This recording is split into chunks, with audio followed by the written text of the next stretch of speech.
मैं तुम्हें अपना बनाना चाहता हूं। मां क्रोध में आए तो रो रही है, मां को गुस्सा आता है तो रोती है, मां प्रसन्न होती है तो रोती है, उसमें प्रसन्नता का भाव आ जाता है।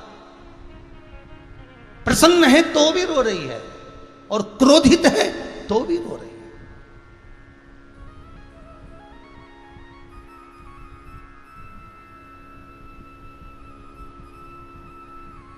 सोमानी जी के यहां कल भाभी जी सोमानी जी के यहां से बोल रही थी, गुरुदेव 7 दिन कहां चले गए मालूम नहीं पड़ा, नैनों में जल भर रहा था। अर्थात जब बहुत प्रसन्नता भी होती है ना, कुछ मन की मनोकामना जब पूर्ण होती है ना, जब हृदय से शिव को याद किया जाता है कि यह मेरा शंकर, ये मेरा शंभु, ये त्रिकालदर्शी, ये कैलाशी ने मेरी सुन ली। और कहाँ 2023 में कथा मिल रही थी, कहाँ बाबा ने कृपा कर कर इतनी जल्दी करुणा कर दी। मतलब शंकर ने सुन लिया तो प्रसन्नता के भी नेत्र से अश्रु बह रहे थे, नेत्र प्रसन्नता के बह रहे थे। कितनी कृपा करी होगी साहब। फिर निवेदन करूंगा, जितने कथा श्रवण कर रहे हैं उनसे भी, जितने लोग पहले करवा चुके हैं और करवा रहे हैं उनसे भी, कहीं बाबा ने कृपा करी होगी, इसलिए ये शिव महापुराण की कथा हो रही होगी। कुछ उसकी कृपा जरूर है साहब, उसकी करुणा जरूर है, उसकी दया जरूर है, बहुत कृपा।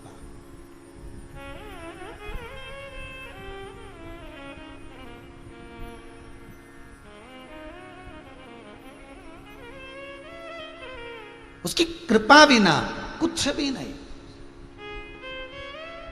सोमानी जी इस कथा के बाद में अगली कथा जो है वो 30 तारीख से है, उसको मॉरिशस वाले करा रहे हैं ऑनलाइन। उनका शब्द केवल इतना सा था, जब आशीष जी के पास उनने बुकिंग कराई मॉरिशस से, समीर जी के पास, तो उनका शब्द एक था कि इस कथा ने जो मुझे दिया है मैं शायद भूल नहीं सकती। इसलिए अब विदेश में रहने वाले, उनका विदेशी कल्चर और मॉरिशस में रहकर कथा का रसपान करा देना।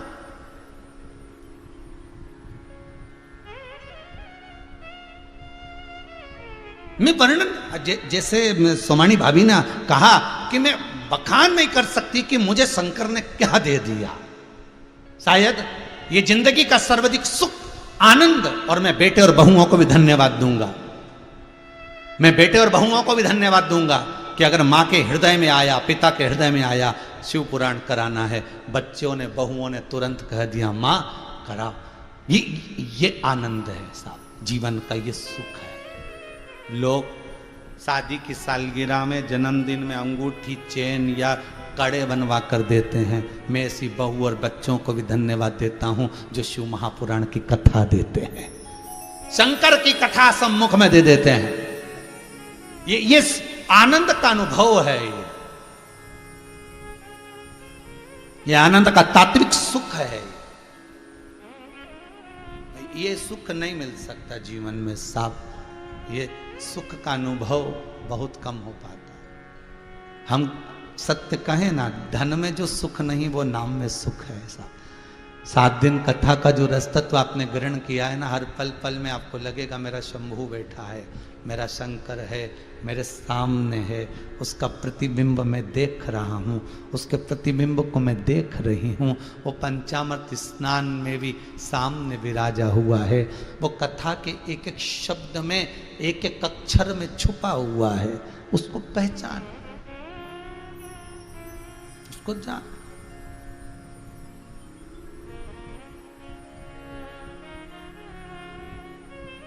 और जब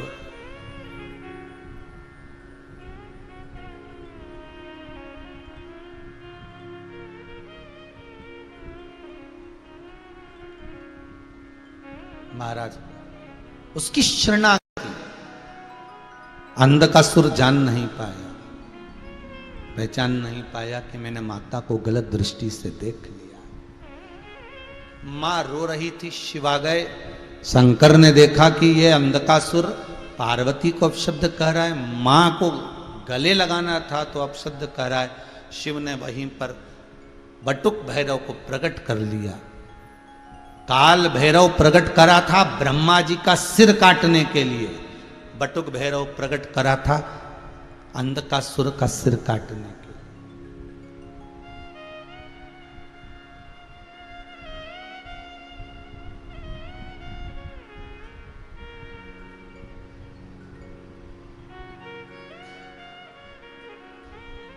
सिर कट गया, अंधकासुर मर गया।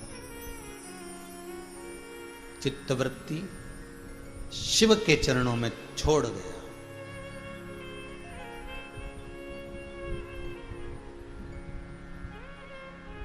और वो मन, वो चित्त, वो वृत्ति शिव में रख गया। हिरण्यकशिपु को मालूम पड़ा मेरा भतीजा मर गया। हिरण्यकशिपु को क्रोध आ गया, मेरा भतीजा, मेरा भाई हिरण्याक्ष मरा है। तप करने के लिए गया, ब्रह्मा जी से वर मांग रहा है, ना नीचे मरूं, ना ऊपर मरूं, ना अंदर मरूं, ना बाहर मरूं, ना अस्त्र से ना शस्त्र से, ना दिन में ना रात में, ना नर से ना पशु से, ना 12 महीने में मरूं, ये वर दीजिए मुझको। ना अस्त्र ना शस्त्र। ब्रह्मा जी तथस्तु कह दिए। हिरण्यकशिपु जब घर गया तो उसकी पत्नी नहीं थी। पूछा कहां गई? इंद्र ले गए। इंद्र क्या गए? तो पूछा इंद्र कहां है मेरी पत्नी? इंद्र कहता तुम्हारी पत्नी को देवऋषि नारद ले गए। नारद जी क्यों लेकर गए? पता नहीं। नारद से पूछा मेरी पत्नी कहां है? नारद जी कह रहे हैं अपने बच्चे को दूध पिला रही है, अपने बालक को दूध पिला रही है, स्तनपान करा रही है। अंदर जाकर देखा, पत्नी को लिया। ये कौन? मेरा पुत्र। पुत्र? हां।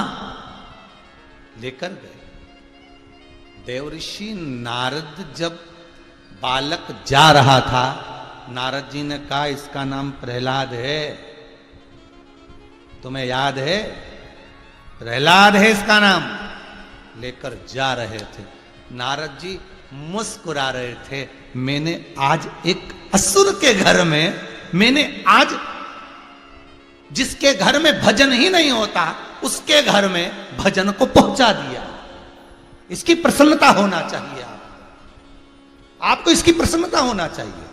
ये कई लोग छोटे छोटे शिव महापुराण के जो उपाय या शिव महापुराण की कुछ कुछ कथाएं दुनिया के लोग काट काट के अपने अपने उस मोबाइल से सबके पास में भेजते रहते हैं कि शंकर की यह कथा सुनो, शंकर का यह अनुमोदन सुनो, शिव महापुराण का ये दृष्टांत सुनो, शंकर का यह आनंद सुनो। कई लोग एक दूसरे को ये मोबाइल में भेजते रहते हैं कि शंकर की यह कथा का रसास्वादन करो, यह संवाद सुनो, यह कथा सुनो। अर्थात केवल वो चरित्र नहीं भेज रहे हो आप शिव महापुराण की, वो कथा नहीं भेज रहे हो आप किसी के घर में जहां भजन नहीं होता, जहां कथा नहीं होती, जहां सत्संग नहीं होता, उसके मोबाइल पर जान करके आप जो कथा भेज रहे हो, समझ लेना उसको आप थोड़ा सा भजन का एक बीज रोपित कर रहे हो, आप सत्संग का एक बीज वहां प्रकट कर रहे हो, जिससे उसके हृदय में शंकर के प्रति, भजन के प्रति, स्मरण के प्रति कुछ प्रकटता उत्पन्न हो जाए, कुछ प्रकट।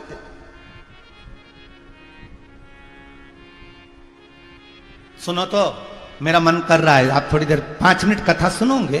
मैं अभी आई, मैं वॉशरूम जा रही हूं, तुम कथा सुन के मुझे बता देना कि कथा में आगे महाराज जी ने क्या कहा। मतलब पति को लगा गई काम से, खुद चली गई बाथरूम में, बाथरूम से आई तो रसोई घर में चली गई, उसको कथा सुनाई दे रही है पर वो अपने काम में लगी, उनको लगा कर गई कि थोड़ी सी तो सुन लो, थोड़ा सा, बहुत है उतना, बहुत। छोड़ दिया काम। आते से पूछा क्या बता रहे थे? हाँ बोल रहे थे कि ऐसा ऐसा ऐसा, बस इतना तो मैंने सुन लिया था, पर बोल अच्छा रहे थे।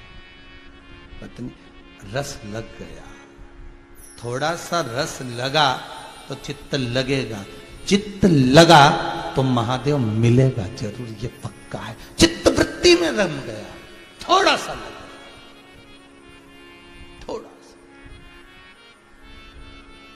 और जब थोड़ा सा वो रस, थोड़ा सा तात्विक सुख शिव महापुराण का वो आनंद, वो सुख एक बार अगर रम जाता है, लग जाता है, तो जीवन आनंदित हो जाता है।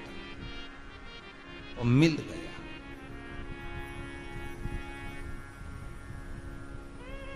सुन लो मेरे श्याम सलोना, तुमने ही मुझ पर कर दिया टोना। मेरी टूटे ना भजन की लड़ी, बिहारी जी में कब से खड़ी तेरी अखियां हैं जादू भरी। त्रिपुरारी जी में कब से खड़ी तेरी, तुम सा ठाकुर और न पाया, तुमसे ही मैंने नेहा लड़ाया, नेहा लड़ाया। मेरी बिहारी जी में कब से खड़ी मेरी अखियां तुम्हीं से लड़ी। बिहारी जी में कब से खड़ी तेरी अखियां हैं जादू भरी। त्रिपुरारी जी में कब से खड़ी। प्रभु मिल गया। मैंने एक बीज भक्ति का बो दिया। नारद जी कहते अब तो पानी डालना रह गया, पौधा अपने आप लग जाए, केवल पानी डालना रह गया। अब पानी कौन डालेगा? तो क्या पानी वही डालेगा जिसने। तुम तो जाते जाते जाते जाते, अभी आम का सीजन चल रहा है, अभी बेल फल का सीजन चल रहा है। बेल पत्री के फल में से बेल खाओ, उसके बीजे को निकाल कर सुखा कर रख लो। आम खाओ, आम की गुठली अपने पास में रख लो। जब गाड़ी से निकल कर जाओ, जहां जंगल मिले वहां पर गुठली फेंकते फेंकते, बीज फेंकते फेंकते जाओ। पौधा लगेगा, जल बो देगा, आओगे कभी वो पौधा कंप्लीट मिल जाएगा। तुम्हारा काम है तुम तो बीज डालो, तुम्हारा काम है तुम तो दे दो उसको, फिर पानी बह देगा। नारद जी कह रहे हैं मैंने प्रहलाद जब गर्भ में था, माता को इतना ज्ञान दिया है, प्रहलाद की माता को, हिरण्यकशिपु की पत्नी को इतना ज्ञान दिया कि इसके गर्भ से जो बालक निकला उसने आते सी भगवान के नाम का एहलाद करा, वो प्रहलाद हो गया। और वो जो भेजा है हिरण्यकशिपु के घर में, बस अब कुछ नहीं करना। एक आम का पौधा लग गया, सारा घर उसी को खाएगा पक्का। थोड़ा किसी को खट्टा लगेगा कि कोई अचार डाल के खाएगा, कोई पक जाएगा तब खाएगा, पर खाए ये पक्का। कोई मुरब्बा भी डाल लेगा, कोई अचार भी डाल लेगा। भजन का तो यही आनंद है कि कोई को भजन में आनंद आता है, किसी को दृष्टांत में आनंद आता है, किसी को कथा में आनंद आता है। ये अपनी सोच है, ये अपनी बुद्धि है, ये अपना चित्त। शंकर स्वयं देवऋषि नारद ने एक बीज ऐसा रोपित कर दिया, धर्म का, सत्संग का, संकीर्तन का, ऐसा बीज रोपित करा है कि हिरण्यकशिपु उस बालक को जब लेकर चला, बड़ा हुआ, गुरुकुल पढ़ने के लिए भेजा उसको, और जब विद्याध्ययन के लिए भेजा है उसको, पर जिसको गर्भ का ज्ञान हो उसको दूसरे ज्ञान की जरूरत ही नहीं पड़ती। आप अच्छा दीजिए, अच्छा मिलेगा, पर दिक्कत एक ही खड़ी होती है ना, आजकल डॉक्टर कह देते बेड रेस्ट, पलंग पे पड़े रहो, टीवी देखते रहो, बस। औलाद भी वैसी पैदा हुई, दिन भर। महाराज थोड़ा सा भजन गर्भ अवस्था में बहुत जरूरी है। इस संसार सागर में एक निवेदन फिर करेंगे, बच्चों को संस्कार ऐसा